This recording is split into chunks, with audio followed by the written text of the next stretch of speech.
Assalamualaikum warahmatullahi wabarakatuh. Alhamdulillah, wassalatu wassalamu ala rasulillah wa ala alihi wa sahbihi wa mawala, amma ba'd. Hadirin pendengar rahimakumullah, alhamdulillah kita masih bisa bersilaturahim. Allah masih memberikan kita nikmat hidayah. Tanpa hidayah, seseorang akan sulit untuk berbuat sesuai dengan apa yang Allah dan Rasulnya ajarkan. Bahkan tanpa hidayah, Islam pun bisa menjadi musuh bagi dirinya. Oleh karena itu, bencana terbesar umat Islam hari ini ketika mereka tidak mendapatkan hidayah Allah. Ciri-ciri orang yang mendapatkan hidayah ada dua.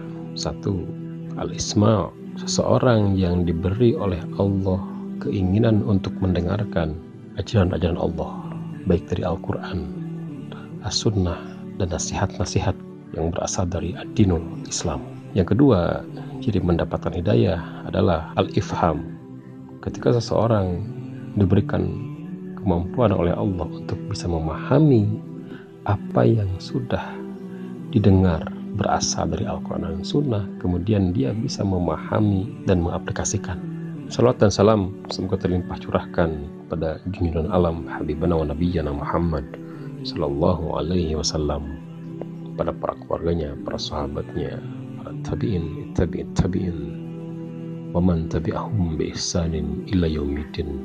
Ada seseorang yang bertanya tentang sebuah kelompok di dunia Islam saat ini. Secara penampilan baik, secara style baik.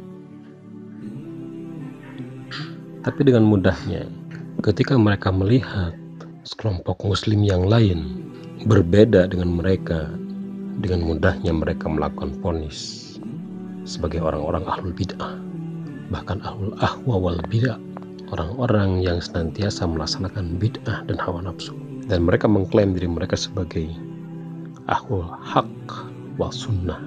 Mereka memvonis orang-orang yang hari ini memperjuangkan Islam dengan istilah hizbi, khawarij, firqah yang celaka, bukan firqah naziyah. Mereka hakim, padahal dalam konsep Islam kita ini adalah dai, bukan hakim, bukan memvonis, tapi mengajak, menyeru at-tariq ila jama'atul muslimin, jalan menuju jama'atul muslimin. Ketika berbicara manhaj salaf, ada sedikit perbedaan apa yang dipahami sebagian kelompok saat ini di dunia Islam kontemporer. Seolah-olah salaf itu merupakan lawan dari Asy'ari. Juga ada sebagian yang mereka mengaku bermanhaj salaf padahal telah keluar dari kerangka salaf itu sendiri. Kalau kita kaji bersama, apa itu manhaj? Manhaj itu adalah sebuah metodologi.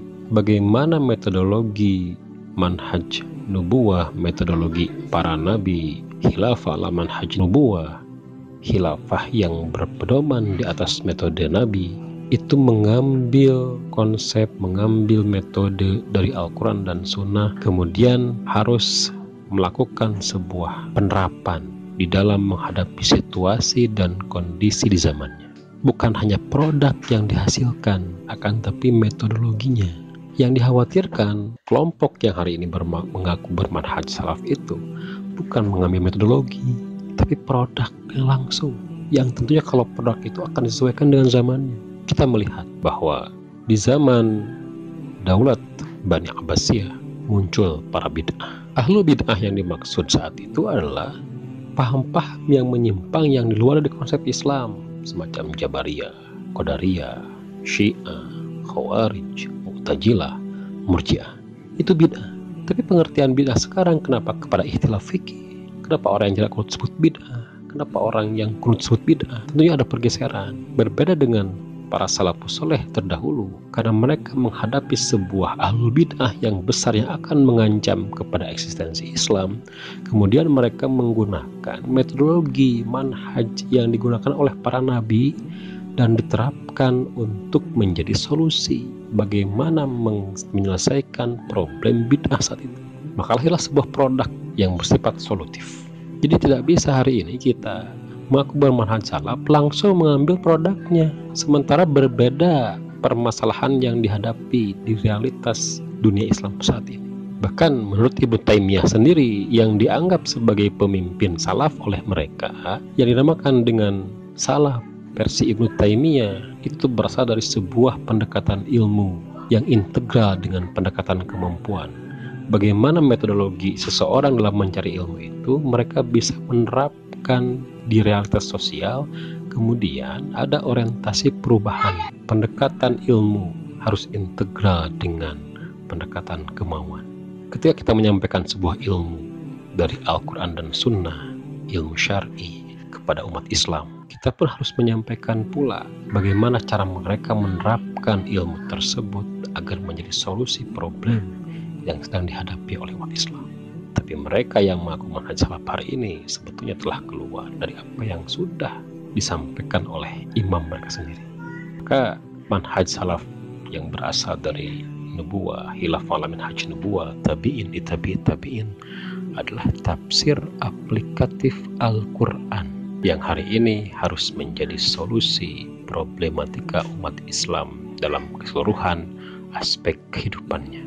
Tidak hanya sebatas kepada perbedaan ikhtilaf fikih, kemudian kita memvonis orang-orang yang berbeda secara fikih mereka bid'ah, ahlul bid'ah wal ahwa, khawarij, hizbi, bahkan firqah yang celaka.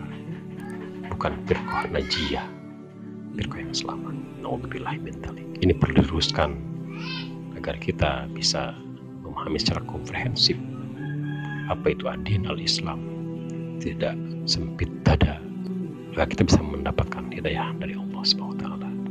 Aku qouli hadza wa astaghfirullakum wa afu minkum wa uhibbukum billah. Assalamualaikum warahmatullahi wabarakatuh.